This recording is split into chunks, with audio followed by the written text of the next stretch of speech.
Okay. All right, we're good. Okay. Okay, perfect. Good afternoon, everybody. My name is Micah Hiltz, and today we are going to be presenting about the 2004 U.S. Men's Olympic Basketball team and their struggles in the Athens Games. So this is our team. We are led by Albana Aliko, and then we got Madeline Brake, Lauren Olinger, myself, and Logan Parr. Our agenda for today, first, we're going to talk a little bit about the background of Team USA and USA Basketball, the nature of the problem that they faced in 2004, which stemmed from ineffective leadership, lack of team cohesion, and cultural misalignments. So we're going to analyze each of those and then go into our recommendations about how those can be fixed going into the 2008 games. So without further ado, let's jump a little bit into the background of the 2004 U.S. Olympic team. Now, the U.S. had won gold every single year since 1988 at the Olympics. So they had had a run of domination, and there's something to be said for the amount of talent that came out of the United States. And Coach Larry Brown had a team of 12 all-star players, team captains Tim Duncan and Allen Iverson. But despite the fact that they had all this talent, they came short in 2004. So I'm going to hand it off to Logan. He's going to tell us a little bit about the problems that they had. So there were a couple of reasons that led to this result in the 2004 games. Larry Brown, the only coach ever to win an NBA and NCAA championship, has had a lot of experience in coaching high-profile athletes. However, in this instance, he failed in putting the best team out on the floor and instead would play the best individual players, ignoring the hindering play styles of different players. This is best represented by Carmelo Anthony, being a young 20-year-old. Carmelo started off being the best scorer on the team, but by the end of the games, Larry Brown wouldn't even play him over older, more experienced star players due to their high-profile status at the time, which hurt the overall team. On top of this, there was inadequate preparation time compared to other teams representing their countries in the Olympics. Leading up to the Olympics, there was not a lot of time spent practicing together, and rest management from the taxing NBA season was prioritized for these players. This led to chemistry being affected as well as a real bond could not be created. This also affected the culture and led to organizational misalignments as there's not a clear way to do things. With everyone having different team backgrounds, this made it challenging to align, which led to the disaster we all know of today.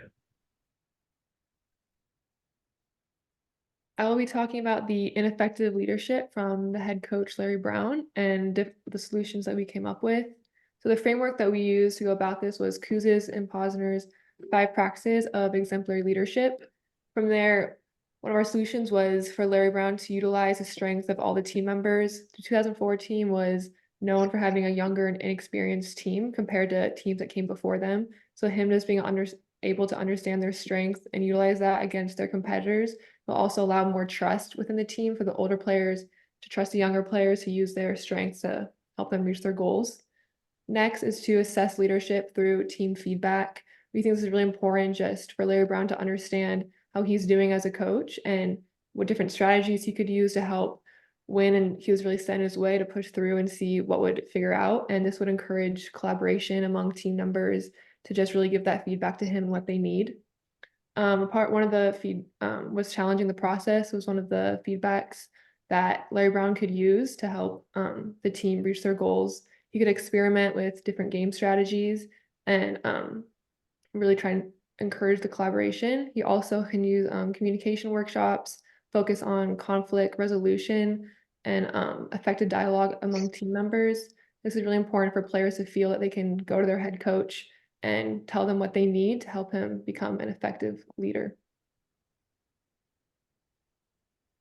Next, I will be talking about the inadequate preparation time and lack of team cohesion. So for this, we're going to be looking at Tucker's stages of team development, specifically norming stage and storming stage. The norming stage consisted of structure, goals, direction, and roles. And our action plan for this was to develop a shared goal that the team agrees on together to make sure all talent is utilized. And then next, we wanted to do a team building retreat and workshops to further enhance cohesion amongst the team. Secondly, looking at storming stages, this consisted of teams navigating tensions, and our action plan for this was for the coach to conduct a psychological and team assessment to make sure players are aligned and to identify conflicts early on. So another significant obstacle that the team faced were cultural and organizational misalignments. And so we decided to review back on levels of culture, which include artifacts, espoused values, and basic underlying values and assumptions. So we decided first as our action plan to focus on symbols that promote unified team alignment. This can be a symbol that the team comes up with that America can get behind as well to kind of get them excited about playing in the upcoming Olympics, as well as shared rituals that team members can agree on. These are things that they do as a team that are outside of what they may do with their other NBA teams to promote cohesion among them. Another thing we wanted to focus on were espoused values that emphasize teamwork and dedication. This is definitely important in making sure that team members are aligned with a shared goal and that they have a unified focus. And then we want to take away the underlying assumption that's been that individual success wins. So all players are focusing on their individual talent rather than the team, and potentially shift that assumption to something along the lines of team dynamic is what makes us succeed. And I think if they were able to promote that concept instead of focusing on their individual egos, they would be able to act better as a team. And so that concludes our presentation and our recommendations and action plans, and we hope that works.